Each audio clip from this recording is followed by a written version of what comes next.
কথাৰ ফুলজাৰি মৰা মুখ্যমন্ত্ৰী হিমন্ত বিশ্ব শৰ্মাৰ মিথ্যাচাৰ অসম বিধানসভাৰ মজিয়াত ফাদিল হল মুখ্যমন্ত্ৰীৰ প্ৰতিশ্ৰুতিৰ আচল ছবি এবছৰত 1 লাখ চাকৰি প্ৰদানৰ নামত কেৱল বঞ্চনা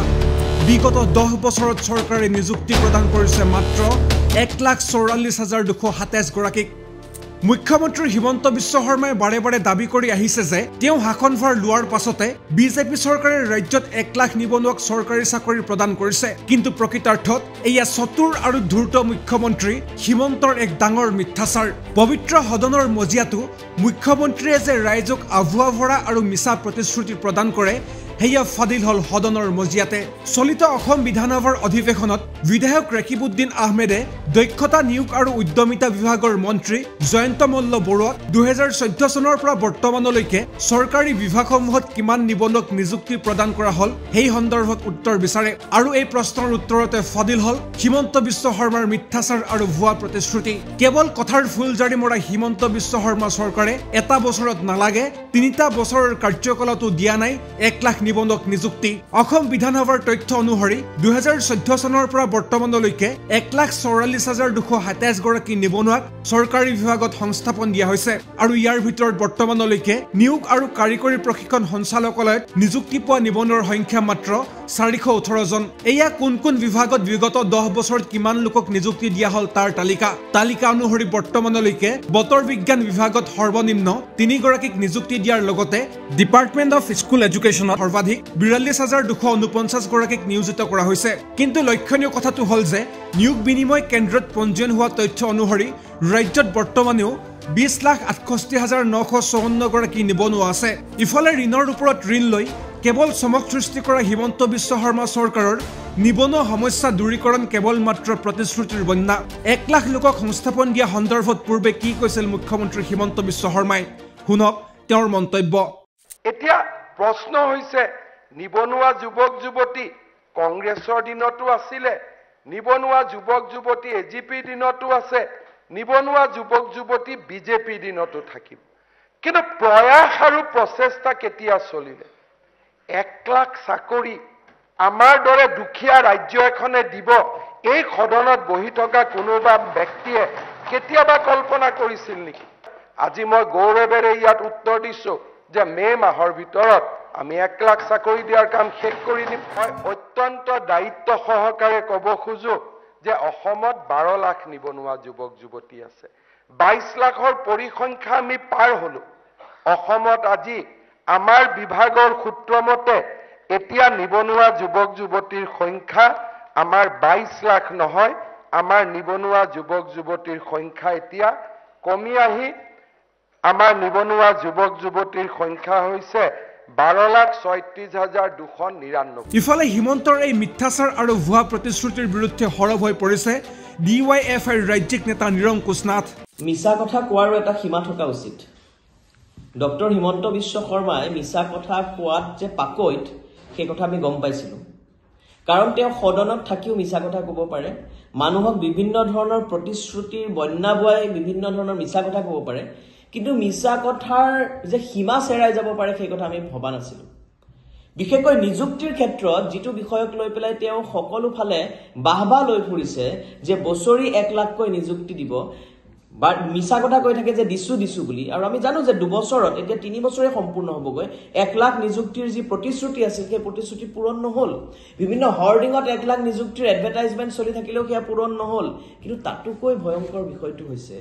যে যোৱা 10টা বছৰত 2014 চনৰ পৰা আজিলৈ অসম চৰকাৰে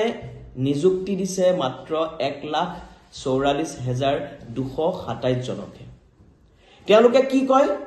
ডক্টৰ হিমন্ত বিশ্ব শৰ্মাই কি কয় ডাঙৰ হৰ্ডিঙত আপুনি কি দেখা পায় যে আমি 1 লাখ নিযুক্তিৰ যি প্ৰতিশ্ৰুতি সেই প্ৰতিশ্ৰুতি আমি বছৰি 1 লাখ নিযুক্তিৰ প্ৰতিশ্ৰুতি আমি ইতিমধ্যে পালন কৰিছো সঠিককৈ তথ্য খুজিলে বা আমি যদি চালিজাৰি চাওঁ ডক্টৰ হিমন্ত বিশ্ব শৰ্মাৰ কাৰ্যকালত বছৰি 1 লাখ নিযুক্তিৰ বিষয়টো পূৰ্ণ নহলেই এতিয়া তেওঁৰ 3 বছৰীয়া কাৰ্যকাল সমাপ্ত হ'বগৈ মে মাহলৈ 21 বা 22 গ'ল 22 পৰা 23 23 পৰা 24 হেতু বাদ দিয়ক 2014 চনৰ পৰা 2024 চন এই 10টা বছৰত মুঠ নিযুক্তি পাইছে 1,44,227 জনে। হে ক'ত ওলাইছে এই তথ্য? এই তথ্য কোনো লাঞ্জু পাঞ্জু মানুহে কোৱা নাই, সাধাৰণ মানুহে কোৱা নাই। সেই তথ্য উন্মোচিত হৈছে আজি অসম বিধানসভাৰ মজিয়াত বিধায়ক ৰেকিবুদ্দিন আহমেদৰ এটা প্ৰশ্নত যি উদ্যমিতা বিভাগ আছে সেই বিভাগে এই উত্তৰ দিছে। সেয়া ৱেবছাইটত উপলব্ধ। তাত স্পষ্টকৈ কোন বিভাগত কিমানে নিযুক্তি পাইছে তাৰ স্পষ্ট তালিকা দিয়া আছে। এটা বিভাগত কিমানে পাইছে তাৰ স্পষ্ট তালিকা দিয়া আছে। আৰু মুঠ যিখিনি হৈছেগৈ সেয়া হৈছে মাত্ৰ 1,44,227 জন 10 বছৰত। সেইকাৰণে বাকী আৰু ফাঁকিৰ এই চৰকাৰখনৰ অন্য উদাহৰণ কিবা লাগে নেকি? তেওঁলোকে নিবনুৱা সমস্যাটো একো সমস্যা নহয় বুলি বাৰে বাৰে উপলঙা কৰি থকা দেখা যায়। বিশেষকৈ মুঠ নিবনুৱা কিমান আছে এই প্ৰশ্নৰ উত্তৰত ডক্টৰ হিমন্ত বিশ্ব শৰ্মাই যোৱা বিধানসভা চলি থকাৰ আগমুহূৰ্তত তেওঁ এটা গোকাত মিছা কথা কৈছিলে 12 লাখহে বুলি, যে 12 লাখ যেতিয়া চৰ্চা হৈ আছিলে 18 লাখ 16 লাখ এই ধৰণৰ, তেওঁ কৈছিলে যে কমি গৈ পেলাই 12 লাখ হ'লগৈ। কিন্তু এই বিধানসভাত আৰু যোৱাবাৰৰ বিধানসভাটো যোৱা লাষ্ট যিটো সেশন আছিলে সেই সেশনতো তথ্য পোহৰলৈ আহিছে আৰু পুনৰ এই কথা পোহৰলৈ আহিছে যে মুঠ নিবনুৱা বা যিসকলে পঞ্জীয়নভুক্ত যিসকলে পঞ্জীয়ন কৰিছে সেই তাৰ সংখ্যাটো হৈছে 20 লাখ প্লাছ। অৰ্থাৎ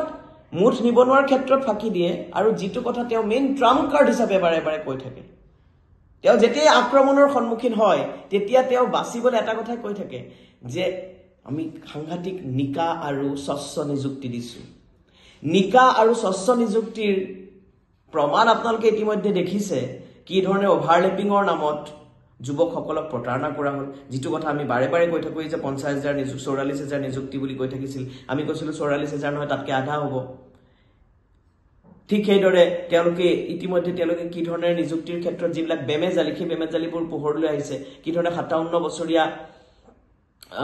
মানুহেও গৈ পেলাই নিযুক্তি লাভ কৰিছে। কি ধৰণে নিযুক্তিৰ নামত লেনদেনৰ বিষয়টো সন্মুখলৈ আহিছিল যেতিয়া এগৰাকী উচ্চ পৰ্যায়ৰ নেত্ৰীৰ মৃত্যু হৈছিলে। এনে স্বচ্ছ আৰু নিকাৰ প্ৰশ্নটোলৈ নাযাওঁ, কিন্তু সামগ্ৰিকভাৱে নিযুক্তিৰ ক্ষেত্ৰতে যিটো বৃহৎ ফাঁকি দি থাকিলে আৰু সেই ফাঁকিটো চলাই নিলে বিভিন্ন ধৰণেৰে, সেই ফাঁকি আজি খুদ চৰকাৰী তথ্যতে অসম বিধানসভাৰ মজিয়াত ওলাই পৰিছে। সেইকাৰণে মুখ্যমন্ত্ৰী মহোদয় এই ধৰণে ফাঁকি আৰু বাকীৰে অসমৰ যুৱ সমাজক প্ৰতাৰণা কৰা বন্ধ কৰক। আপোনালোকৰ এই স্বৰূপ অসমৰ যুৱ সমাজে চিনিছে আৰু যোৱাটো সময়ত যিসকল প্ৰতাৰিত যুৱক যুৱতী যিসকলক আপুনি আশাহত কৰিছে সেই সকল যুৱক যুৱতীয়ে কিন্তু মনতে এটা কথা পুহি ৰাখিছে যে আপোনাৰ এই প্ৰতিশ্ৰুতিৰ বন্যাত তেওঁলোক ভুল নাযায় আৰু তেওঁলোকে পুহি ৰাখিছে, সংকল্প লৈছে যে আগন্তুক সময়ত কিন্তু আপোনালোকক এসেকা দিব।